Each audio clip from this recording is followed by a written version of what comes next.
বিশ্বের সবচেয়ে ক্ষমতাধর ব্যক্তির দিকে আঙুল তুলে কথা, তাও আবার সরাসরি পাকিস্তান থেকে। ট্রাম্পের একটি বক্তব্য আর তার পাল্টা জবাবে থমকে গেছে কূটনৈতিক পাড়া। ট্রাম্প কি সীমা লঙ্ঘন করেছেন, নাকি পাকিস্তান এবার অন্য কোনো শক্তির মদদে এতটা সাহসী?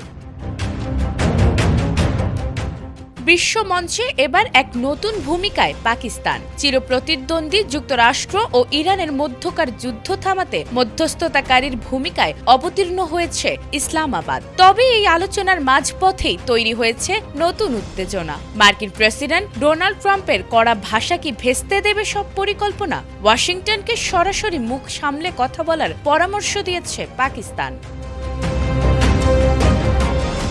সময় যখন ফুরিয়ে আসছে, তখন আশার আলো জ্বালছে পাকিস্তান। ওয়াশিংটন পোস্টের এক বিস্ফোরক প্রতিবেদনে জানা গেছে, হোয়াইট হাউসকে স্পষ্ট বার্তা পাঠিয়েছে ইসলামাবাদ। সেখানে ডোনাল্ড ট্রাম্পকে সরাসরি পরামর্শ দেওয়া হয়েছে, প্রকাশ্যে কড়া ভাষা ব্যবহার বন্ধ করুন। পাকিস্তানের কর্মকর্তাদের মতে, ট্রাম্পের যে কোনো কঠোর বা উস্কানিমূলক বার্তা এই মুহূর্তে হিতে বিপরীত হতে পারে। নিউ ইয়র্ক টাইমসের বরাত দিয়ে মিডল ইস্ট আই জানিয়েছে, ট্রাম্পকে সাবধান করার পেছনে রয়েছে বড় এক লক্ষ্য। কারণ ইরানের পক্ষ থেকে এবার মিলছে ইতিবাচক সংকেত। রয়টার্সকে দেয়া এক সাক্ষাৎকারে পাকিস্তানি এক কর্মকর্তা নিশ্চিত করেছেন, তেহরান আলোচনার টেবিলে বসতে রাজি। আগামী 2-1 দিনের মধ্যেই ইরানের প্রতিনিধিদের বৈঠকে যোগ দেওয়ার কথা রয়েছে। যুদ্ধবিরতির সময়সীমা ঘনিয়ে আসছে।